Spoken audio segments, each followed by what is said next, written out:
Bismillah Rahman Rahim.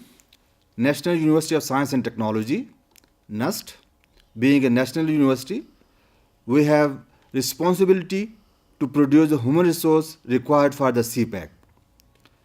Currently, we have introduced or launched a new subject, a new course, that is China Developmental Experience to students of S3H, School of Social Sciences and Humanities, economic students, 2005 batch, section A and section B.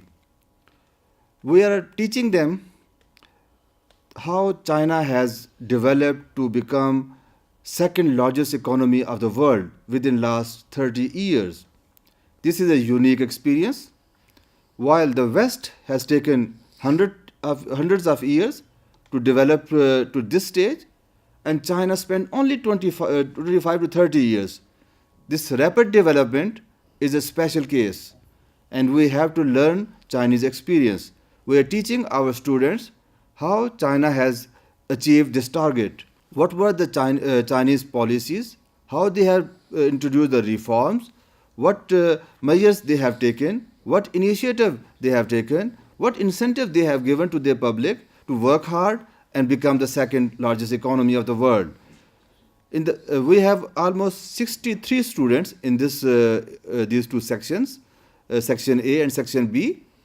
And at the beginning of the course, we asked our students to work hard and devote themselves to learn the Chinese experience. And we promised that the outstanding student, best of the best topper students, will be taken to China to witness this experience. So, February 19 till March 1st, we took 15 students from the S3H to China, and it was a study trip. We focused on learning the Chinese experience and witnessing the Chinese development. Of course, sightseeing and shopping was a part of this trip too. Let's ask our students how they have felt or what have they learned, what was their experience in China. First of all, let me ask Ms. Ramisha Khan. She is one of our brilliant students. How you enjoyed the trip to China?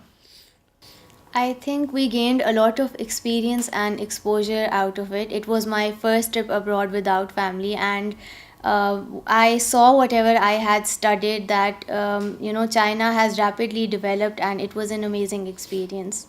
Thank you. Afraz, what was your feedback about the Chinese trip or learning? What have you learned from China? In that trip, we basically learned a lot about their cultural and their norms and their norms, how they follow.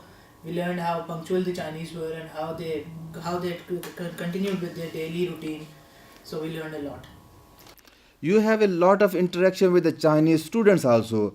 Aisha, what was your experience? How the Chinese youth, what are they thinking about Pakistan, or what is their lifestyle, and what are their ideals, and how was the situation there?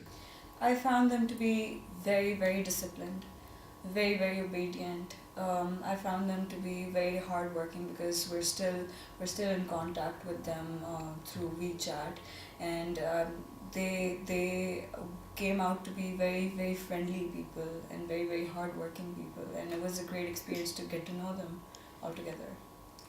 Hira, how was the Chinese food?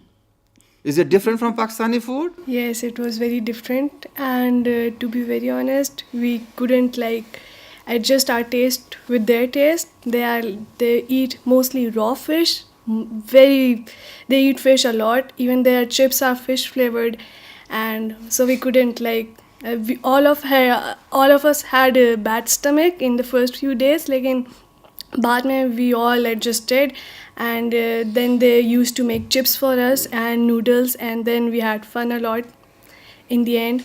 So yeah. In a matter of fact, the Chinese food is different in the taste, but in very good quality, very healthy food, very digestive food. And this is good sign for this is good contribution to their national health. Yes, and I want to add one more thing. They used to offer us that packed, all the utensils were packed and so clean that it was really admirable, because in Pakistan we can see that there are some, some particles left on the utensils, so they are very, like, they're very strict on Hygienic their and clean. in their cleanliness Good, very standards. good, very Yes. good. Raval, what was your experience? How the Chinese people are cooperative or not cooperative? What are the language barrier in the communication? What I observed in China was that the Chinese people are very hospitable and friendly. Let me share an experience. When I was in EU with you all guys, I got sort of misplaced. So I had no money left with me. I had to change the currency. So I found the Bank of China after a little, hard work. Or effort. So when I went to the Bank of China, they wanted my details. They were very, welcoming. But when they asked me my phone number, I didn't have a Chinese SIM. So the issue was they wanted a number. I requested them that they can give their own number. I don't have one. I showed them my passport, visa. I was going back after 2 days, but they had no, answer to this. So they finally, when I told them I'm from Pakistan and I requested that we are iron brothers and friends, so they had to help me somehow because I had no SIM and I didn't know how will I go back. So they called the guard of the bank. The manager, he requested him to fill out the form for me, and when he filled the form, he gave all the details of himself, and then they changed the money for me. Definitely, the language barrier was there, but they are Yes. cooperative people. Yes, very cooperative. Zara, how was the Chinese weather, climate? It was cold or just like Pakistan? Compared to Islamabad, it was colder, but it was very pleasant. There would be a breeze, there would be a slight breeze wherever we went. Beijing was comparatively much colder. When we landed, it was -5 degrees there. But the city where we spent the most time, Hangzhou, it was very pleasant. It was colder, but it was very pleasant. And Ramesha, how was the Chinese working ethics? What have you noticed there? They are active people, efficient And people. I think the most prominent was their punctuality and their expectations for everybody else to also follow their values, which was not necessarily negative in that they were enforcing very positive values in other people. So it also like encouraged me and all of us there while we were there. We were all trying to follow their values, even though we weren't there on like a specifically professional trip, and they were professionals and they were still instilling these values that were very inspirational in sense that would help us in our workplaces. If you are asked to go to China again, would you like to go again, Rubas? Yeah. Definitely. You would like to go there. Any one of you have planned to go to China for higher education, for master or for PhD, for scholarship or for training or for job or for internship? Yes, and there were actually seniors there who we met who were actually visiting from Pakistan, and they were established there after completing their studies, and they were like encouraging us to apply and sharing their very positive experiences. Please keep in contact with them, and when you come close to the graduation, apply for better opportunities in China. Inshallah. Anybody has planned to do some business with China also? Oh, yes, sir. Yes. When we went to EU and we saw the wholesale market, I think everyone was very, very inspired, and we all thought that we would try to come here. Their techniques and methodologies are altogether very developed, very, very.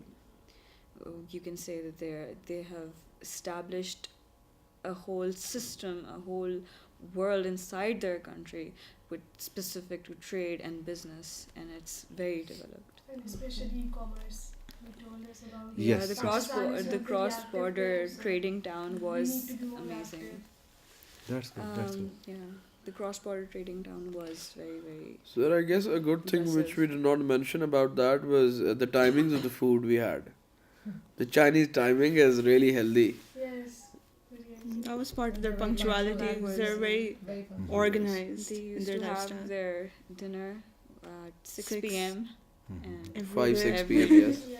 How was the high-rise buildings, architecture in China? Anybody who can comment it for us? You can say something about. So the infrastructure was really impressive. They had high-rise buildings, high-rise tall buildings, and they also had very well developed the roads, and the other connections were really well developed. And the transparent, you see, in the high-rise building in the TV tower in Shanghai, the transparent borders of that The Bridge? transparent bridge, tower. glass tower, that was really amazing. That was a little bit horrifying, but that was amazing to stand on. I've been to other countries and I've seen their buildings and their skyscrapers and their skylines, but China's cities and their skylines and their architecture was amazing. I haven't seen it even in America. It's their architecture is, each building is Was unique. Unique. It was Yes, unique. yes. How are the shopping malls? Neat, clean, Yes, very big, Squeaky clean. with plenty of items imported, export, and local, domestic. Yeah. Yes, they had almost every outlet we were looking for, Yes. which was surprising. I wasn't expecting that actually. By the way, how was the prices there? It's not expensive. It depended depends on depended where upon you the are, items. Like in the malls, it was overpriced, but like Definitely. In some of the malls they were overpriced, but in some malls they were, negotiable. there was like haggling, bargaining. Yes, So I actually enjoyed shopping in their local markets much more than What have you purchased? I purchased much more than I should have actually. Oh, good, very good. A lot of souvenirs. Good luck, good luck. And how was their transportation system, like the cars on the road? Some new cars or the old cars? Very Big cars or disciplined. small fancy cars? cars. Very disciplined and luxurious, fancy cars. uh, BMWs, there were many German and Lamborghinis. Japanese cars. Yeah. That we don't see in Pakistan. Yes. So different. The traffic sense and the driving skills. The amazing thing was that if they had to turn left and there was a 5 kilometer long line, they'll stay in that line. They'll not jump into the middle line and go and just move in front. They would always follow the signals, no matter anyone is watching or not. Law If it's and night order or was day. very. We got an information from a friend there that if you break a red light, they cut 8 points. And And if there are you like got 12 points, quite your License license will be is- cancelled for License life. will be cancelled. So, that How is was the happy law about- and order situation there? It was, Is peaceful, yes, yes. It was safe and It was secure? very safe, Standing. actually. It was very safe. We did not feel as if we should have, hid our wallets or hid our What was phones the or. most inspiring part was at a shop at 9:30. They used to shut down their shops. They didn't shut down their shops. They just ran away, and nobody used to steal anything. Yes, in the Kai Hong Mall, we observed that. Yes. It was so They were inspiring. just, Yeah, they were there We just were rush all out. shocked watching each leaving other. Like everything. they just left all their stuff there. And the shops were open All and shops were It open. was surprisingly very safe. there It were was very cameras everywhere and maybe Even there in was the nothing taxis. possible. Yeah. No crime possible actually. Okay, thank you very much, gentlemen and ladies and gentlemen. It was very good experience, good feedback, and I hope that again we have to organize such trips, and all of you are welcome to visit China again. Thank you. Thank you for taking Pleasure is all Thank ours, you so sir. much.